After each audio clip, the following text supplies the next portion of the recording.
Bienvenidos a una nueva jornada íntegra. Hoy tenemos una invitada muy especial, Marcia Onsari. Voy a recibirla a ella. Es licenciada en nutrición, egresada de la UBA, es docente en la materia nutrición y deporte en la Universidad de Buenos Aires también. Escribió muchísimos trabajos de investigación, casi 30 trabajos científicos y también autora de 6 libros relacionados con esta temática, nutrición y deporte. Ella es especialista en deportes de resistencia y nos va a contar hoy cómo es trabajar en este tipo de especialidad dentro de la nutrición, en los deportes de resistencia. Vamos a ver qué comer antes, durante, después, eso que siempre nos preguntamos, y vamos a hacer doble clic en cada uno de estos momentos y tener herramientas sobre todo para poder abordar consultas que los pacientes siempre nos hacen respecto a la nutrición y el deporte. Le damos la bienvenida a ella, Marcia Onsari. Un placer tenerla acá con nosotros.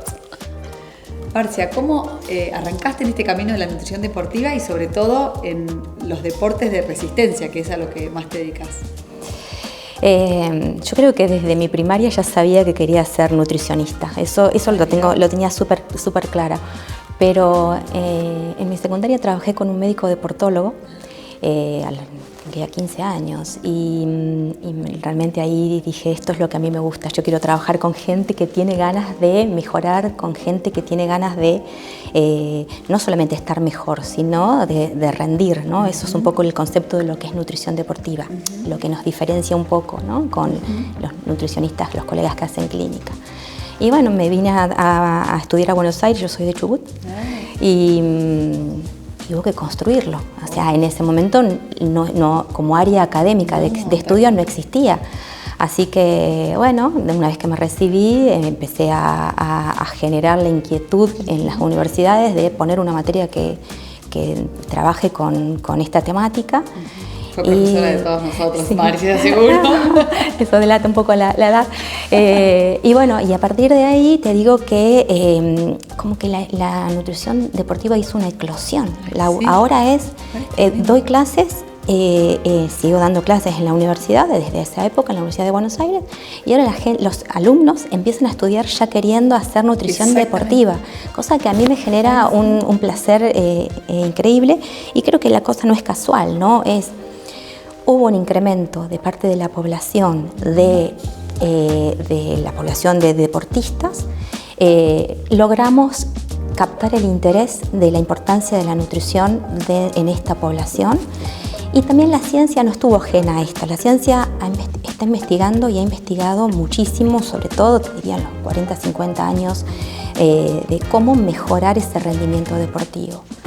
Y como este médico deportólogo era triatleta, cuando vine a Buenos Aires me empecé a contactar con entrenadores de deportes de resistencia. Y después se va dando, o sea, es la derivación de los otros entrenadores, y te diría que actualmente los nutricionistas estamos en condiciones de especializarnos ya en una disciplina. Vos verás que hay nutricionistas que se especializan en fútbol, nutricionistas que se especializan tal vez hasta te dirían en la patología dentro del deporte, los trastornos alimentarios, los deportistas con tal vez alguna metabólica, bueno, yo me fui especializando en lo que son deportes de resistencia. ¿Qué serían los deportes de resistencia?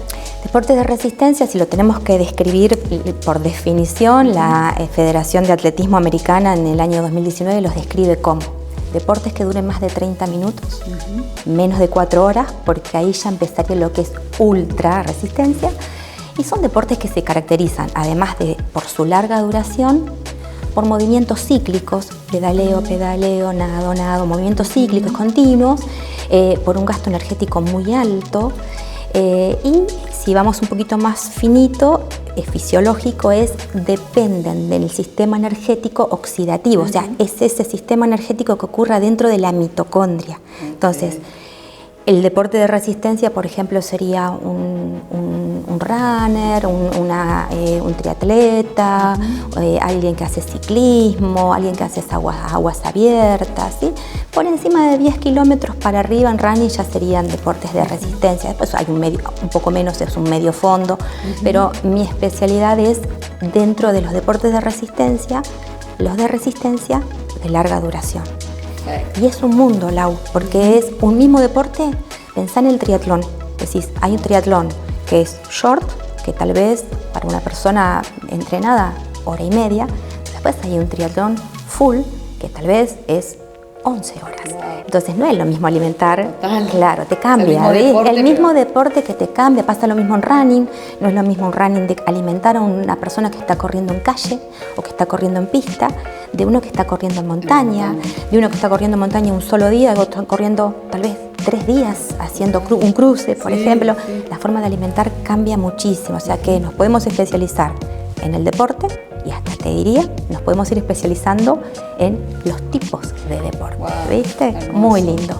Si tuviéramos que describir las características nutricionales en líneas generales de esta población, aunque es difícil por ahí hacerlo general, pero para ir metiéndonos y después hacemos doble clic. Sí, hay generalidades y está bien empezar por las generalidades. Primero, tal vez hacer un paréntesis, ¿no?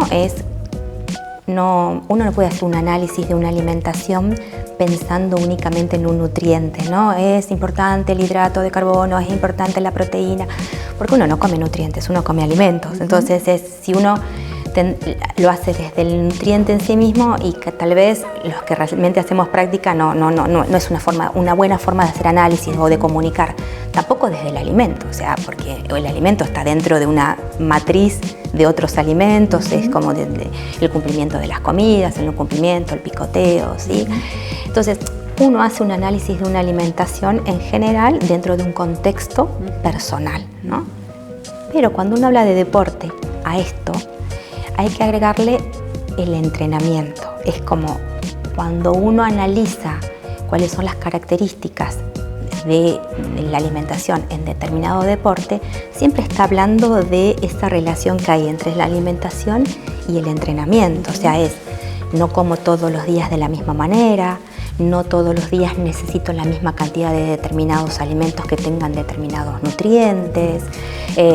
Si me voy a la altura, las características, estas generalidades cambian, ¿sí? Entonces ni entreno todos los días ni de la entreno misma todos manera, los días exacto, ni entreno todos los días de la misma manera, ni la misma cantidad, ni la misma intensidad, y a lo largo del año el deportista también va haciendo esas adaptaciones.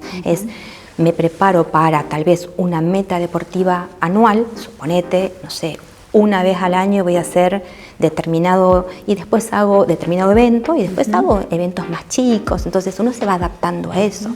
Tenemos mucha cercanía con los deportistas porque vas trabajando en el día a día, ¿viste? Pero si yo tendría que describir las generalidades de los deportes de resistencia, es sobre todo pensando en la fisiología del ejercicio. Vos pensás que la contracción muscular en un deporte de resistencia se produce la energía adentro de esa mitocondria. Entonces, la mitocondria genera energía a partir básicamente de 2 nutrientes, que es el hidrato de carbono que la persona tenga almacenada, ya sea en el hígado o en los músculos que va a contraer, y también depende de la grasa que esté dentro de ese tejido adiposo, que puede estar en las células del tejido adiposo o puede estar de manera intramuscular también en los triglicéridos intramusculares. Entonces, para esa contracción muscular intensa, el músculo recurre a la reserva del hidrato de carbono. Para una contracción tal vez de no tanta intensidad, moderada intensidad, puede utilizar las grasas como energía. Entonces son deportes de larga duración, de un gasto energético muy alto, que va a depender del tipo de entrenamiento, si necesita más o no hidratos de carbono, y también se caracterizan por tener un gasto energético muy alta y una producción de calor muy importante. Entonces, cuando uno está en movimiento, está generando un calor interno. Ese calor interno, cuanto más gasto energético esa persona tenga, mayor va a ser. Entonces, mayor pérdida de líquidos va a tener. Claro. Entonces, ahí te diría la segunda característica. La primera es gasto energético alto y la segunda característica es una pérdida de líquido importante producto del gasto energético elevado también. Entonces, la hidratación también es muy importante. Y esa pérdida de sudor, esa evaporación de ese sudor, también se está llevando un poco los electrolitos del sudor. Entonces también hay una pérdida de electrolitos, sobre todo de sodio. Te diría, como resumiendo, 3 nutrientes que impactan como de manera muy aguda en ese rendimiento. Por Por un lado, si la contracción es intensa, que no le falte el hidrato de carbono. Por otro lado es que esté bien hidratado. Y por otro lado, en deportes de muy larga duración, tal vez contemplar que de tener mucha pérdida de líquido va a tener mucha pérdida de sodio, o hay gente que pierde sodio naturalmente, y son esos 3 nutrientes que le van a impactar como de manera aguda, ¿viste? Entrenan mucho, entrenan muchas horas al día, hay muchas intolerancias gastrointestinales también, entonces también eso impacta un poquito en nuestra intervención, ¿viste? Tenemos que ver cómo vas a alimentarlo, cuando trabajan, estudian, entrenan, es como que es mucho el desgaste que tienen, ¿no? Muy bien. Y si pensamos en el timing, no sé, cómo es el antes, durante, después, que es siempre como lo que más nos interesa. Sí, ¿qué comer antes? ¿Cómo me Claro, totalmente. Es la pregunta que siempre nos hacen, ¿viste? Claro. Cuando hago en íntegra los posteos de antes y después, les encanta. Claro. Y a veces uno trata de resumirlo como para hacer un posteo, ¿viste? Pero obviamente que entendemos que cada caso es un mundo, pero, pero también hay generalidades. Exactamente, que hay que tenerlas en cuenta. Total, claro. Bueno, contanos un poco de eso. Primero es el antes, es el objetivo cuando la persona va a entrenar, tanto como va a entrenar como cuando va a competir, es que no le falte la energía que va a necesitar para esa contracción muscular. Entonces, si ese entreno es intenso, pensamos en la importancia de que previo al entreno coma alimentos que le aportan hidrato de carbono para hacer un aumento de ese hidrato de carbono a nivel hepático, a nivel muscular, ¿sí? Entonces, en general, frente a los entrenos uno piensa como en 2 comidas. Para que lo visualices así, suponete que vayas a entrenar, no sé, hacer una pedaleada intensa a las 7 de la tarde. Te diría que pienses en tu merienda y en tu almuerzo como formas de cargar esos tanques de energías, que son finitos, que se van a acabar, o sea que esos tanques no te van a alcanzar para indeterminadamente. ¿Sí? Pero arrancar con el tanque lleno. Arrancar con el tanque lleno. Si vas a entrenar por la mañana, por ejemplo, en la jerga de los deportes de resistencia, sería hacer un fondo de ciclismo, larga duración. ¿El fondo qué es? El fondo es larga duración, o sea, es un entreno que se caracteriza por no ser muy intenso, pero sí ser muy largo. Entonces, suponete que vayas a hacer un entreno, un entreno de larga duración durante la mañana, vos tenés que pensar, mi desayuno es importante, pero mi cena de la noche anterior también es importante. Perfecto. 2 comidas previas. Pensamos como 2 comidas previas como lo mínimo. Y esas 2 comidas cumplen como funciones diferentes. Si fuera un desayuno, vos pensás que venís de un ayuno nocturno, donde tu hígado estuvo toda la noche brindando glucosa a esa sangre para sostener la glucemia lo más estable posible. O sea que él estuvo activo, pero durante la noche no comió.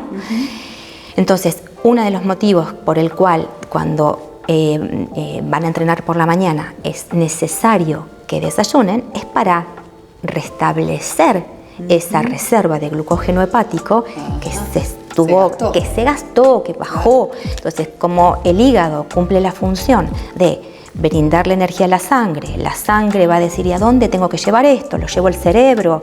Mi cerebro, si percibe que hay una fluctuación, ni te digo una hipoglucemia, te digo una mínima fluctuación, ya el cerebro lo percibe. Y la sensación es, y no estoy tan lúcido, ¿no? Como cuando... Entonces, es muy importante que esa comida tenga hidratos de carbono como para tener esa sensación de bienestar, sobre todo a nivel del sistema nervioso central. Pero si vas para la otra comida, que en general yo le pongo nombres, a la más cercana al desayuno la llamaría última comida antes de ir a entrenar, inventos, la llamo UCAE, última comida antes de entrenar. La que está más lejos es una comida principal, o es la cena, o es el almuerzo, ¿lo vas viendo? Bueno, esa cena, como tiene bastante tiempo hasta el horario de hacer un entreno, con más de 4 o 5 horas, ya hace todo el proceso, ya salió del hígado, viajó por la sangre, una vez que entró al músculo, se fosforila, se convierte, ya no puede volver a la sangre a brindar energía a la sangre, no, ya se guardó, se guardó para esa contracción importante o intensa, ¿sí? Entonces, la comida principal, que está más lejana, alimenta el músculo de energía. La comida la UCAE, la que estás más cerca, y sostiene la glucosa estable en sangre. Esas dos tienen que tener hidratos de carbono, ¿sí? Perfecto. Suponete que esa persona haya comido esas dos comidas y que tengan esos dos tanques relativamente llenos. Músculo más o menos puede albergar 500 milimoles por kilo de músculo seco. Una persona muy entrenada va a tener más cantidad de glucógeno muscular. Una persona que está muy fatigada y que no haya comido va a tener mucho menos, pero suponete que tenga una buena reserva. En el hígado hay otro poquito más. Si el entreno es muy intenso, es cíclico, no hay momentos de descanso, estoy todo el tiempo, y se estima que más o menos a los 75 minutos, si después no tan intenso, tal vez un poquito más, esos dos tanques ya empiezan a percibir que hay mucha demanda y hay poco stock, ¿sí? Entonces estás con la reserva. Ya estoy con la reserva. No esperemos llegar a que haga lucecita. Empecemos a alimentar tal vez. Si sabemos que la duración de ese entreno va a ser muy largo, empecemos a autoabastecerlos de hidrato de carbono un poquito antes. Por eso se habla de los 60 minutos, ¿no? Sí, en realidad la ciencia habla más del punto de corte a partir de los 75 minutos, ¿viste? Y esto es para un entreno realmente muy intenso, en zonas de trabajo muy altas, que eso también hay que asegurar. Es como no todos entrenan todo el tiempo a esa intensidad, ¿viste? Son 60 minutos de entrenamiento. Son 60 minutos porque cíclicos, después viene un paciente, no, continuos. porque yo leí que después de una hora ya necesito comer algo con glucosa. Bueno, pero por ahí estás una hora en el gimnasio. Exactamente, que no es lo mismo que estar una hora, claro, exacta, y a alta intensidad. Que la realidad es que no todo el tiempo el deportista está a esa alta intensidad. Yo te diría poner un punto de corte 75 minutos, entre 75 minutos y una hora y media. Es como a partir de ahí es como, bueno, asegurémonos que no le falte ese hidrato de carbono. La indicación de la previa, o sea, la indicación de esa última comida antes de entrenar, se calcula en función del peso corporal. O sea, si vos decís, bueno, este desayuno, ¿cuántos gramos de hidrato de carbono debería tener? Y bueno, si lo haces una hora antes, calculamos más o menos 1 gramo de hidrato de carbono por kilo de peso. Si lo vas a hacer 3 horas antes, podés brindarle un poquito más, 2 gramos, 2 gramitos y medio, o sea, en función de más o menos lo que esa persona venga comiendo, pero como no es lo mismo 1 hora antes que 3 horas antes. O sea, bueno, pero durante la competencia, durante los entrenos, la indicación no se hace por kilo de peso. La indicación se hace en función de cuánto va a durar todo ese entreno o cuánto va a durar toda esa competencia, porque la limitación está en que nosotros tenemos una capacidad de absorber ese monosacárido, ese hidrato de carbono lo más simple posible. Y ese tope o ese umbral está más o menos dado en 1 gramo de ese monosacárido, llámalo glucosa, por minuto, ¿sí? Entonces, en 1 hora vos tenés una capacidad medianamente establecida, o sea, no más de 60 gramos de hidrato de glucosa, no vas a poder absorberlo. Es entrenable, o sea, se sabe que la persona puede entrenar esos transportadores de glucosa a nivel intestinal, y la persona que está entrenado en comer hidratos de carbono va a mejorar esa capacidad de absorción. Pero si tenemos que dar una generalidad, te diría, un entreno que dura más de 75 minutos, una competencia que dura más de 75 minutos y menos de 2 horas y media en ese abanico, la recomendación va entre 30 gramos de hidrato de carbono hasta 60 gramos de hidrato de carbono por cada hora de actividad. Entonces, si dura más de 2 horas y media, podemos ir por encima de los 60 gramos de hidrato de carbono por hora. Hasta podemos llegar a los 90 gramos de hidrato de carbono. Pero para asegurarnos de no saturar ese transportador de glucosa a nivel intestinal, se llama CGLT1, conviene hacer una mezcla, un blend de diferentes monosacáridos. Entonces ahí es un poco de glucosa con un poquito de fructosa, tal vez algo de galactosa pero esa combinación de glucosa, fructosa, está dado como naturalmente en los alimentos. Claro. En general uno no come únicamente glucosa, pero bueno, una relación 2 de glucosa por 1, vos te asegurás que otros transportadores que son el de la fructosa va a estar colaborando, entonces vos vas a poder llegar a darle tal vez esos 90 gramos de hidrato de carbono por hora. ¿Sí? Y quiero hacerte un montón de preguntas. Sí. Me quiero quedar con el antes. ¿Qué hay con el tema de la fibra en el antes? Bien. ¿Se recomienda o no se recomienda? Siempre decimos o leemos que no se recomienda, pero bueno, yo te he escuchado decir que no es tan así. Contanos un poco. Bien, primero hay una necesidad de un consumo de aumentar el consumo de fibra en la población en general. O sea, si tenemos que hablar de carencias, los deportistas tienen las mismas carencias que las personas que tal vez no entrenan. ¿Sí? No comen frutas, no comen verduras, a veces cuesta que consuman la cantidad de hidratos de carbono que necesitan, no comen legumbres, o sea, es una realidad que nos atraviesa a todos, los deportistas o no los deportistas. La realidad es que frente a una competencia, frente a una competencia limita la fibra, tal vez en personas que son muy vulnerables a las intolerancias gastrointestinales, te diría, hasta podés empezar 2 días antes, 3 días antes a bajar la cantidad de fibra. Las personas que tienen muy buena tolerancia, con que el día previo le bajes la cantidad de fibra, bueno, ya lo estás siendo conservador, porque esa persona es una persona que va a estar más nervioso, que tal vez la competencia va a ser mucho más larga, mucho más intensa que los propios entrenos. Ahora, en un deportista que entrena todos los días y a veces 2 veces al día, limitarle la fibra, que es ese nutriente tan buscado, es una lástima. Entonces uno evalúa la tolerancia y si vos decís que la persona tiene buena tolerancia, yo particularmente no le limitaría la fibra, ¿sí? Que consuma la fibra, una fibra prebiótica, una fibra que de buena calidad, como para asegurarse cubrir ese nutriente a lo largo de los días. ¿Y eso lo tenés en cuenta como también cómo va a actuar ese carbohidrato o no tiene mucho que ver en el durante? Digo, si tiene más cantidad de fibra, tal vez como se digiere más lento. Sí, ahí entraríamos en el concepto tal vez de lo que es una carga glucémica o un índice glucémico.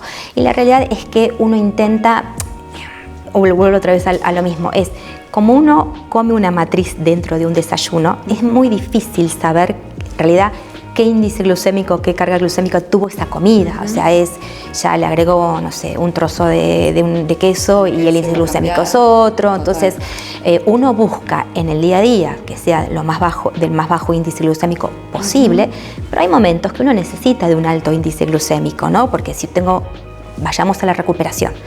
La persona tiene una necesidad de recuperarse rápidamente porque tal vez entrenó a la mañana y vuelve a entrenar a la tarde. Y voy a buscar alimentos de alto índice glucémico. Claro. Cosa ¿Para el durante o para el post? Para el durante siempre. Para el durante siempre. Siempre es de alto índice glucémico. Ahí vemos el dulce de membrillo.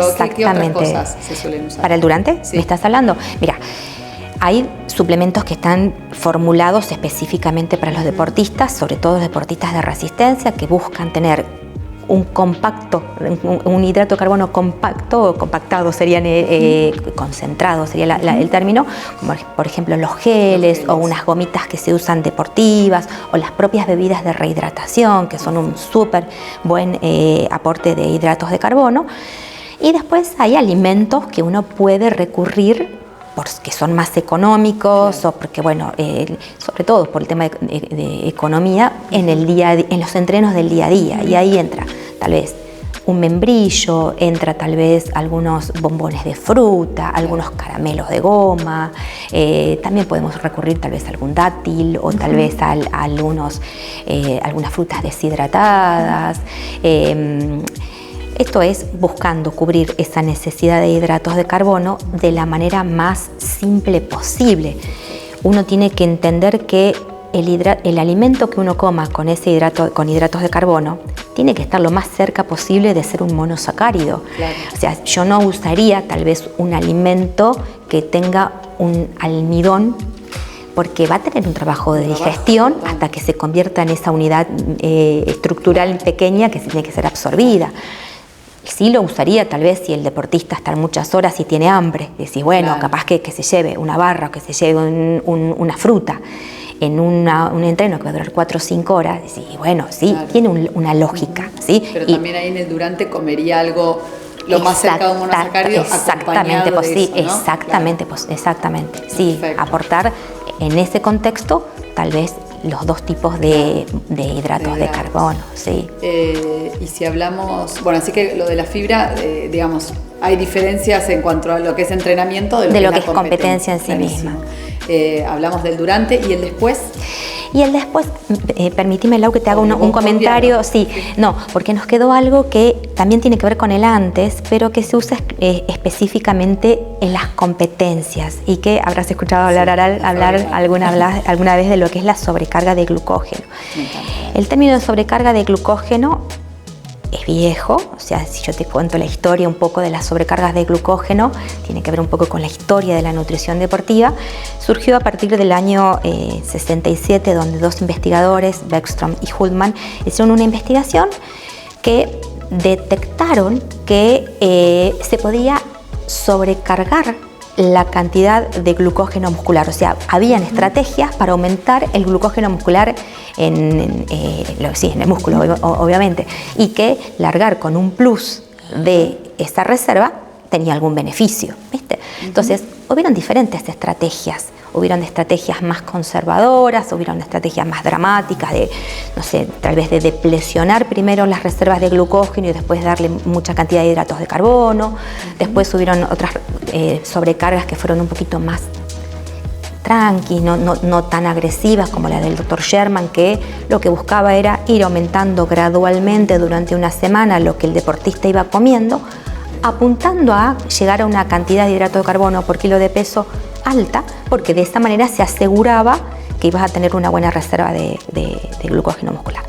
Actualmente se sabe que con unas 24 o 36 horas de una alimentación muy rica en hidratos de carbono, muy rica es 10 gramos de hidrato de carbono por kilo de peso por día aproximadamente, muy rica, o sea, vos pensás que llegar a 10 gramos de hidrato de carbono por kilo de peso es...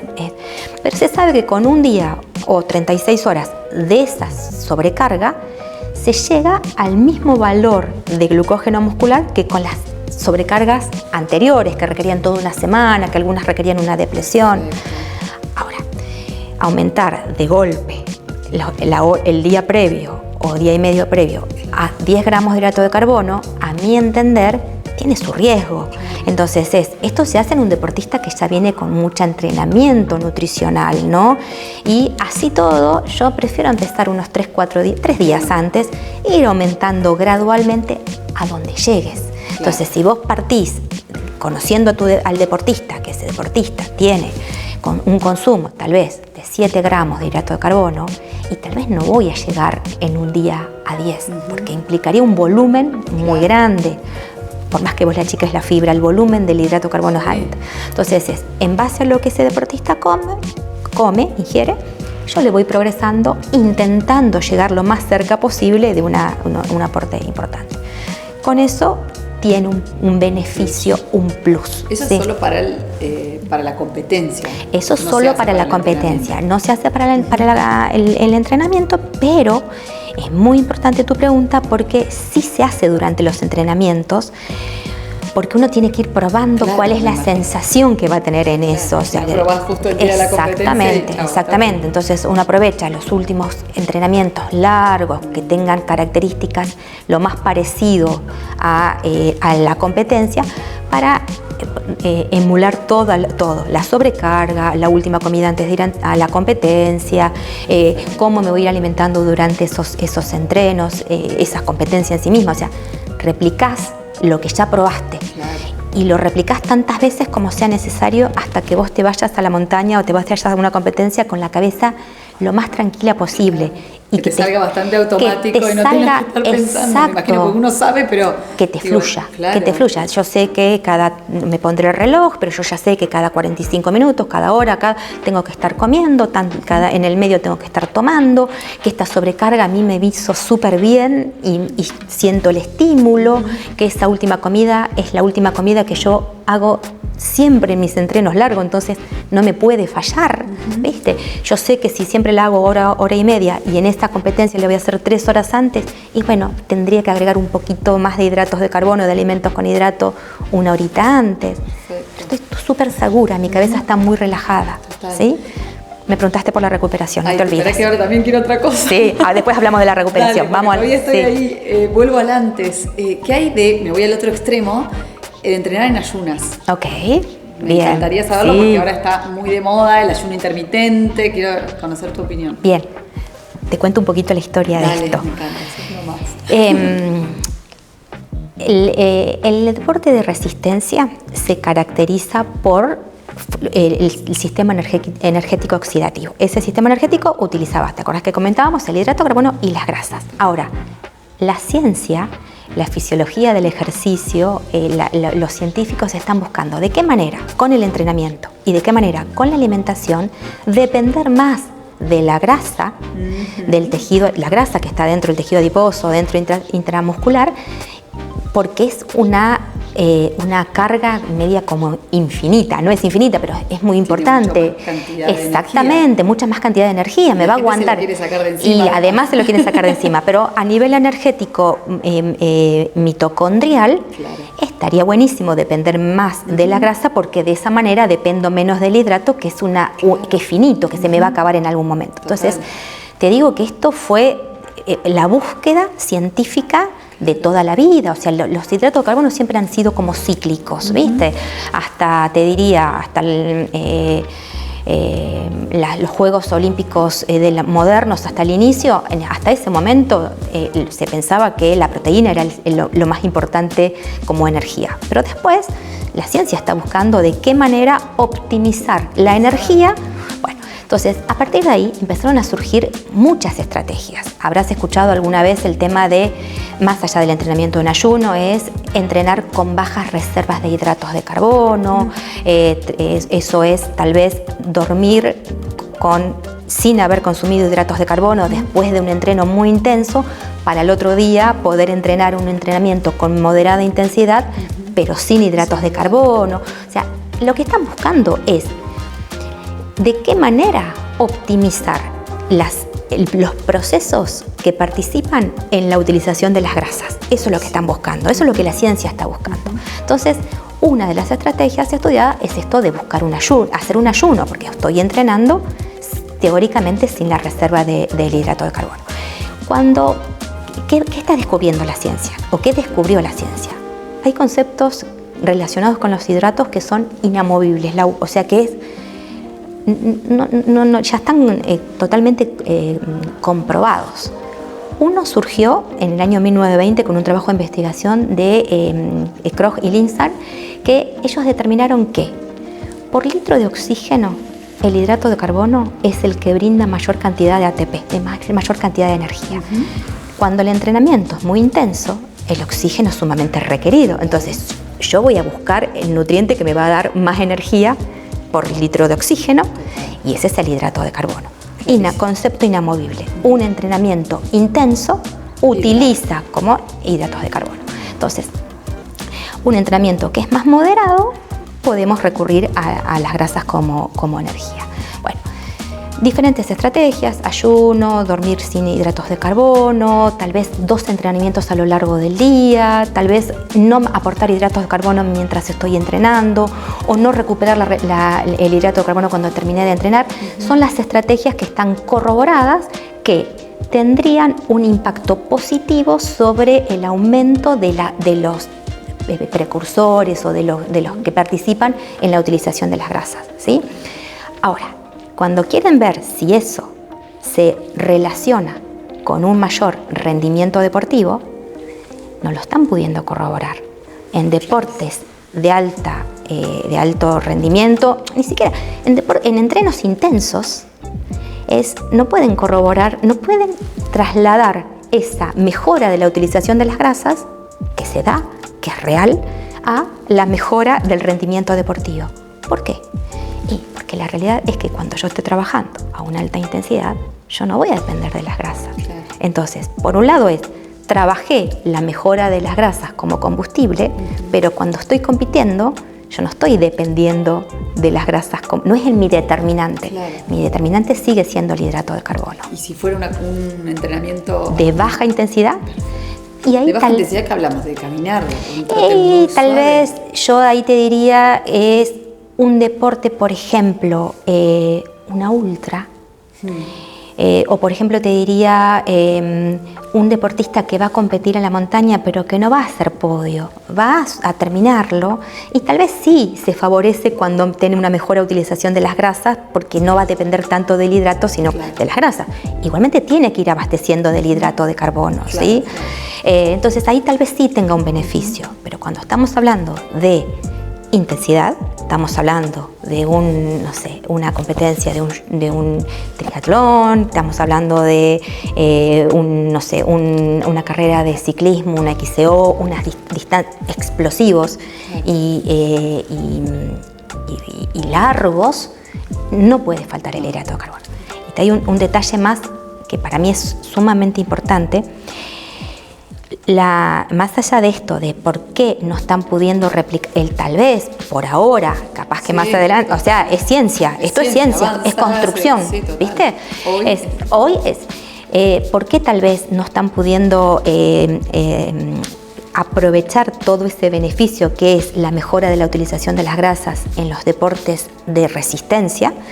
Se sabe que cuando hay un predominio de alimentos ricos en grasas y una alimentación muy baja en hidratos de carbono, hay una enzima, las vamos a contar bien sencillito, pero hay una enzima que es la piruvato deshidrogenasa. La piruvato deshidrogenasa es la que hace toda la glucólisis de esa glucosa, la glucólisis termina en piruvato y después se tiene que meter en el ciclo de Krebs en acetil-CoA. Bueno, para pasar de piruvato adentro del ciclo de Krebs, acetil-CoA, hay una enzima que se llama piruvato deshidrogenasa, clave.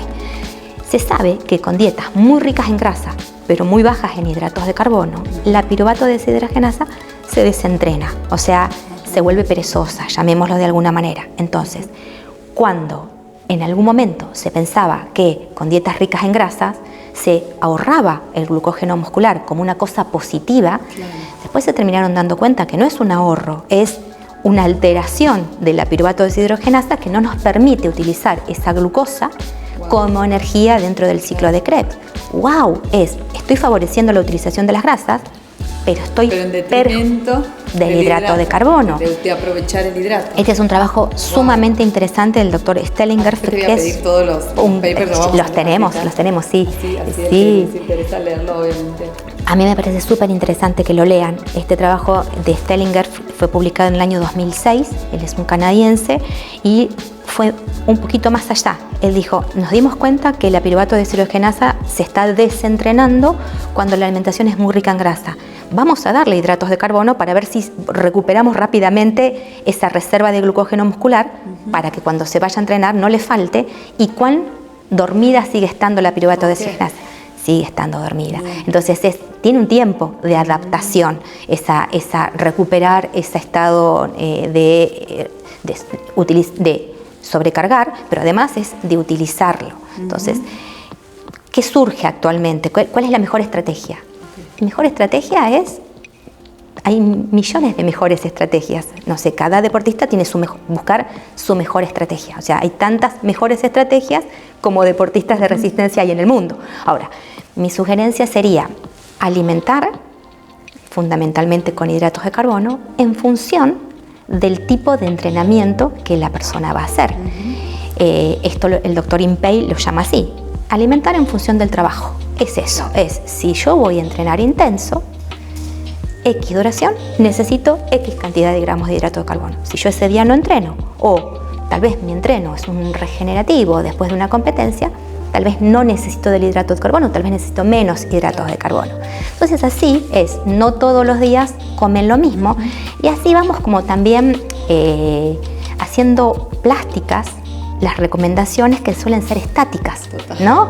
Son recomendaciones que surgen de trabajos de investigación. No todo tiene bajada práctica, y las que sí tienen bajada práctica, no todas se adaptan a todos. Entonces, es nuestra función como nutricionistas que somos flexibilizar esa teoría de manera lo más práctica posible. Perfecto, clarísimo.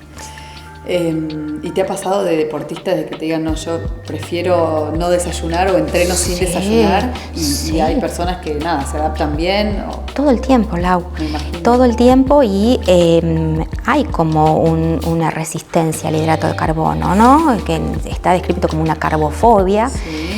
Y lo que uno hace ahí tal vez es de a poquito ir haciendo educación alimentaria, contarles el por qué o cuáles serían las consecuencias de no comer el hidrato de carbono, ¿no?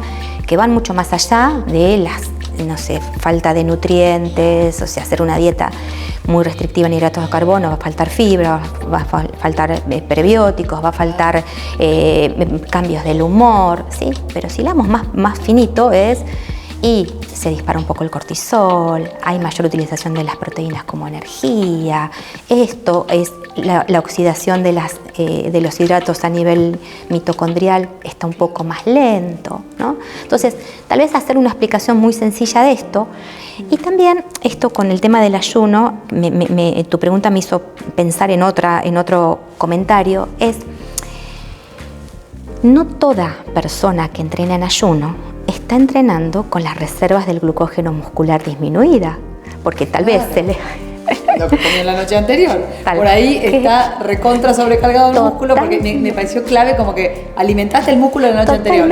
Totalmente. Por ahí tu hígado sí arrancó, claro, esa otra reserva arrancó más baja. Exactamente, pero tu músculo estuvo perfecto. ¿Una clase de funcional de 40 minutos? Y estuviste perfecta, porque claro, salvo que seas muy sensible a esa mínima variación que puede llegar a ser el sistema nervioso central, claro, a tu músculo no le está faltando la energía que estás necesitando para esa contracción espontánea. Entonces simplemente sí te podés dar cuenta que por ahí te sentís simplemente, exactamente. Me imagino que igual la gente cuando hace la prueba, o sea, vos lo le decís, percibe. Bueno, claro, date cuenta. Por ahí te dicen, no, me siento bárbaro entrenando en ayunas. Bueno, por ahí un día probá si desayunás, si sentís algo distinto, o depende de lo que hayas comido la noche anterior. Sí, yo le diría esto, vos tenés que ir acostumbrando a tu intestino, a tu aparato digestivo, a comer previo a una competencia. Entonces si vos vas a competir, vos no vas a ir en ayuno.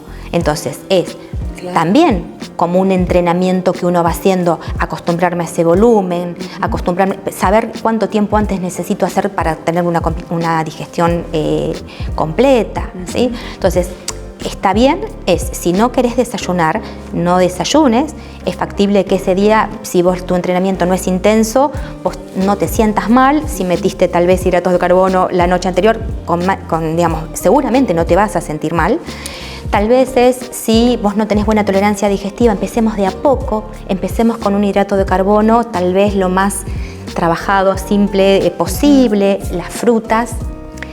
Hay un trabajo de investigación que habla de que la fructosa, hay muchos trabajos de investigación, no solamente uno, la fructosa se absorbe más lentamente a nivel intestinal, pero se metaboliza muy rápidamente a nivel hepático. Entonces hay una formación de glucógeno hepático muy rápido cuando uno agrega fructosa en esa última, en la UCAE. Entonces tal vez meter alguna fruta en un desayuno cuando, digamos, estás recién empezando a adaptarte, va rápidamente a recuperar esa sensación negativa.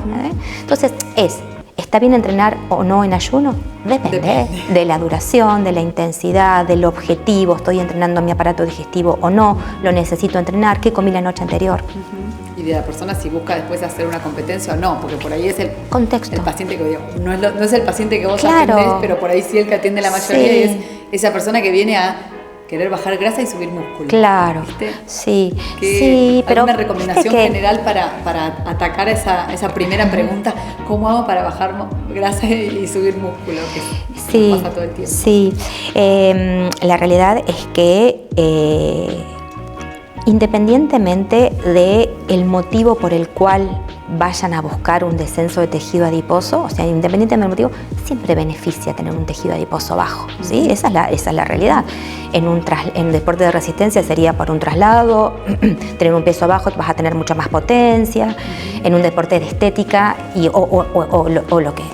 la vida es estéticamente, tener bajo tejido adiposo está muy bien, y tener una masa muscular aumentada también es sumamente importante. Sinónimo de salud. Es sinónimo de salud, es sinónimo de prevención, es sinónimo de autonomía a largo plazo en una adultez. O sea, apuntemos al aumento de la masa muscular, y te diría, como eso requiere sí o sí de un entrenamiento de fuerza seguramente, un entrenamiento de resistencia o contrarresistencia, es sumamente importante que esa persona en su rutina haga un entrenamiento adecuado para aumentar la masa muscular.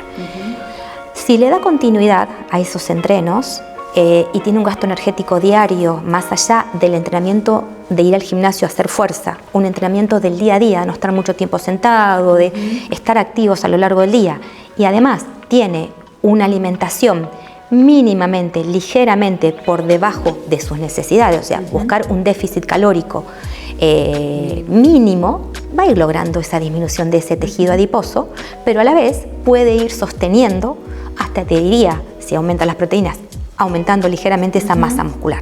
O sea, los dos procesos se pueden dar a la vez y se pueden dar de una manera saludable, pero no se dan de un día para el otro. Entonces eso es como uno también es bajar un poco las expectativas cuando no lo han hecho nunca, cuando no han entrenado nunca y de golpe vienen con... ¿Te pasa a vos esto de que no es alguien que quiera competir, sino que... Totalmente, totalmente. Y te digo que, bueno, no vamos a echar toda la culpa a la pandemia, pero post pandemia se hizo exponencial el aumento de estos casos, de decir que tal vez nunca habían entrenado y empezaron a correr, empezaron a buscar una calidad de vida, y que la realidad es, bueno, hay que darle un tiempo, no se va a lograr de un día para el otro, y esto es calidad de vida. Comer bien, entrenar, que ese entrenamiento sea asesorado por un especialista en deporte, o sea, un profesor de educación física, un licenciado en educación física, para que ese estímulo gatille lo que uno está yendo a buscar, ¿no? Y uno con la alimentación va acompañando ese proceso. Total, sí. Me encanta, tipo, bajar las expectativas porque sí. Hay mucha intensidad, y me imagino también sí. ese paciente que empieza a entrenar y de repente pasó de nunca hacer nada a entrenar todos los días y ya quiere ver resultados. Sí, sí, pero en deportes de resistencia también pasa lo mismo. Hay deportistas que tal vez entrenan, no sé, un fin de semana 4 horas y en la semana doble sesión, no sé, 2 o 3 veces doble sesión de entrenamiento, y cuando uno los evalúa nota que tiene un tejido adiposo elevado y que ellos dicen, yo necesito bajar 2 o 3 kilos porque en la bicicleta lo siento, en una trepada, o por ejemplo corriendo se siente mucho más. ¿Sí? ¿Cómo puede ser con semejante gasto energético que... Bueno, es la alimentación, claro, es la alimentación. O sea, se gasta mucho, pero también se puede ingerir muchas calorías. Exactamente, con pequeñeces. Con pequeñeces, con picoteos, sí, o sea, darle un reposo, con el alcohol, sí, con malos hábitos. Sí, o sea, sí. Mi frase es, un mal hábito alimentario no te un mal hábito alimentario no te inmuniza lo que hayas logrado con el entrenamiento. O sea, no estás inmunizado. O sea, hiciste deporte, pero no estás inmunizado. Hay que hacer buenos hábitos alimentarios también. Y la realidad es que tal vez como nutricionistas deportivos una recomendación que uno debería hacer es nuestro deber, como lo que hacemos deportología, es acortarle el camino hacia esa meta de una buena calidad de vida, de un buen rendimiento deportivo, de una buena composición corporal. Entonces, no hay atajos, ¿viste? El ayuno no tiene ninguna ventaja respecto a una dieta ligeramente con déficit calórico. Entonces es periodizar, mete cuando necesita el hidrato de carbono, saca el hidrato de carbono cuando no lo necesite. Pero cuando van a dietas muy extremas, notan que el rendimiento baja. Claro. Entonces el rendimiento baja, pero mi meta es rendimiento deportivo. Entonces si yo tengo que llegar allá y voy haciendo así, y ¿tardás lo mismo o más? Tardás mucho más. Y te sentís mucho peor. Y te sentís mucho peor, y es muy frustrante, y en esos procesos tal vez vas perdiendo masa muscular y decís, pero si yo antes comía, no sé, mucho más, y ahora ¿por qué tengo que estar comiendo menos? Y bueno, porque en cada uno de estos procesos de dietas tan bajas en calorías, fuiste perdiendo ese bien tan preciado que es la masa muscular. Claro. ¿Viste? Entonces bueno, facilitemos paciencia, facilitemos calidad de vida. ¿Sí? Vas a llegar. Sí, ese sería el mensaje. Bueno, y yendo hacia el final, me encanta. Hicimos todo el recorrido y con un montón. Vamos al después. Sí. Después de entrenar, la recuperación y un poquito de hidratación también. Sí, y un poquito de suplementación también. Dale. Creo que podemos hacerlo en 2 partes. No, vamos a ver, metemos todo. Y después, si queda muy largo, lo cortamos. Pero me encanta. La recuperación pensemos que después de ese entreno tan intenso, después de esa competencia tan intensa, el deportista, ¿qué tiene que recuperar? Tiene que recuperar un hidrato de carbono, un glucógeno que ya se lo agotó y tiene un próximo entrenamiento muy cercano. Entonces, bueno, ahí es. Si yo tengo poco tiempo para recuperarme entre un entreno y otro, tengo que hacer alguna estrategia de agregar hidratos de carbono en ese post-entreno lo más cerca posible del horario de finalización de ese entreno, porque hay un periodo fisiológico, periodo ventana, lo llaman, hormonal, de mayor sensibilidad sería hacia la recuperación cuando uno termina de entrenar. Después esa sensibilidad se va perdiendo, entonces si yo tengo un próximo entreno menos de 8 horas posterior al primer entreno, y ese entreno es intenso, tengo que recuperar el hidrato de carbono. Entonces agrego ahí alimentos o bebidas que aporten hidrato de carbono lo más rápido posible, con una cantidad adecuada en función del peso. Pero también es pensar en ese deportista también perdió líquido, entonces yo tengo que recuperar esa cantidad de líquido que perdió durante ese entreno. Y ahí entra el concepto o la utilidad de que se pesen antes y después de los entrenos, pues si bueno, si yo me pesé antes y me pesé después y ya sé qué cantidad de líquido perdí, yo sé que tengo que recuperar ese líquido que perdí paulatinamente a lo largo del día, entonces tengo que ir tomando lo que perdí más lo que debería tomar a lo largo del día. Entonces, la recuperación es sumamente importante pensando fundamentalmente en la urgencia que tenga para recuperarme, pues si no tengo urgencia, tengo no sé, un entreno cada 24 horas, cada 36 horas, comiendo normalmente yo me voy a ir recuperando. ¿Sí? ¿Y qué hay de en esta ventana de mayor sensibilidad en los carbohidratos? ¿También existe en la proteína o no? Sí, por 2 motivos. Se podría usar la proteína post en la recuperación. Por un lado si yo no llego a cubrir la cantidad de hidratos de carbono necesarios en ese periodo ventana, puedo hacer una combinación de hidratos de carbono con proteínas porque actuarían simbióticamente estimulando el proceso. Entonces, si yo le doy, tal vez necesito darle 1.2 gramos de hidrato de carbono por cada kilo de peso durante las 4 horas post-entreno, y tal vez no llego a ese 1.2, si yo hago una combinación de 0.8 gramos de hidrato y le agrego un plus de algo de proteína, 0.2, 0.3, hasta llegar a un valor de 1.1 de macronutrientes, digamos, y tal vez tengo el mismo efecto respecto a darle solo hidratos de carbono. Pero además, en los deportes de resistencia,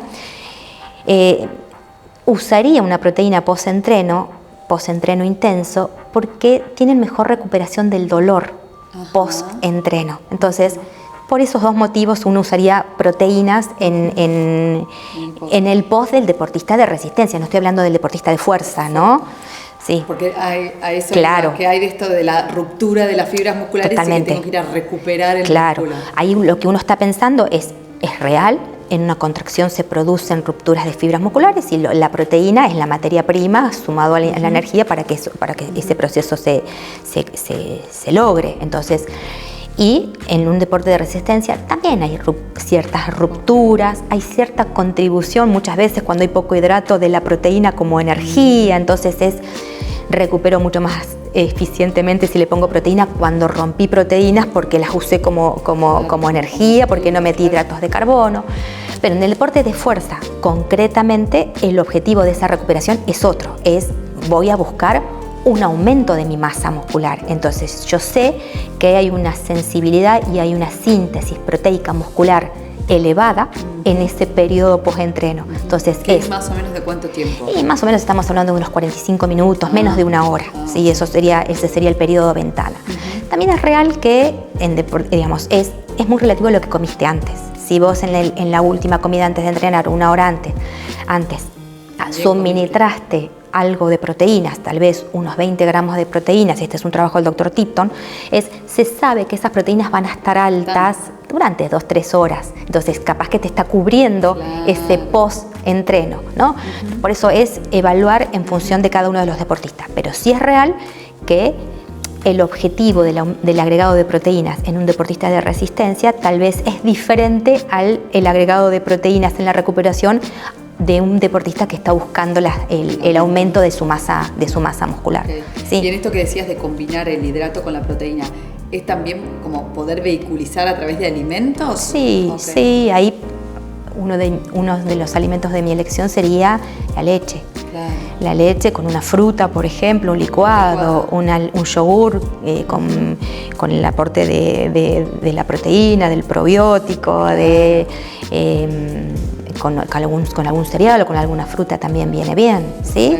Y en caso de no tener tiempo porque tienen que trasladarse, bueno, tal vez ahí sí recurrir a algún suplemento, pero se puede cubrir perfectamente con alimentos. Bueno, y nos queda el final como el moñito. Dijimos que íbamos a hablar un poco de suplementos en líneas generales, qué es lo que más se suele utilizar dentro de lo que está aprobado, aceptado, ¿no? Sí, siempre dentro de lo que está aprobado. Te diría que de utilidad diaria son los suplementos a base de hidratos de carbono, como las bebidas de rehidratación, como los geles, los caramelos formulados o las golosinas que tengan hidratos de carbono que sean de una fácil digestión.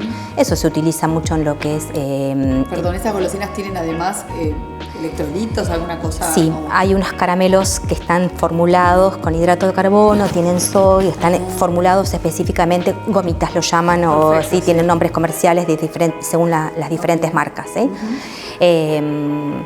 Esos a base de hidratos de carbono, hay electrolitos que se aportan en cápsulas, como por ejemplo si uno quiere suplementar sodio, hay cápsulas de sodio. Y también uno de los suplementos, de las ayudas ergogénicas totalmente comprobadas es la cafeína. La cafeína se sabe que bloquea la percepción al esfuerzo, limita, no es que bloquea, pero limita, disminuye la percepción al esfuerzo y es muy bienvenida. Más allá de que un suplemento puede llegar a estar contaminado, que puede llegar a tener alguna sustancia que tal vez en un deportista que compite puede llegar a ser considerado doping, no es gratuito un exceso de tal vez minerales, de vitaminas, no es gratuito para el cuerpo. O sea, hay interferencias y entonces si no hay necesidad, no recurrir a... Obviamente siempre supervisado y siempre que sea necesario, como sí, no tiene ningún efecto secundario, pero la realidad negativo, por lo menos documentado hasta el momento. Pero todo suplemento tiene que ser utilizado de una manera estratégica. Claro. ¿Sí? Y tiene que ser asesorado. Es muy gratificante la nutrición deportiva porque es con pequeños cambios el deportista ya viene con una gratitud de decir, sentí este beneficio. Yo creo que toque, ¿no? Como que hay algo a largo plazo, agudo, me imagino, pero agudo. Es como claro. Me faltó líquido, lo sentí. Bueno, te tenés que dar cuenta cuándo te falta y cuándo no te falta. En la práctica real, todas estas dudas se diluyen, porque la realidad es que uno se va adaptando a esa persona y a esa necesidad totalmente individual, y eso es lo que el deportista después agradece, ¿no? Es como, no hay una solución mágica para todo, o sea, esto es un trabajo a largo plazo y que te va a traer mucha gratificación. Qué lindo, bueno, muchas gracias. De nada, Lau, qué lindo, un placer, lo pasamos muy lindo. Sí, me encantó. Sí. Bueno, si les quedaron dudas, déjenos en los comentarios que cualquier cosa volvemos a hacer. Hacemos una parte 2, 3, 4, lo que sea. Sería divino. Gracias a todos por estar ahí. Chau, chau. Chau, chau.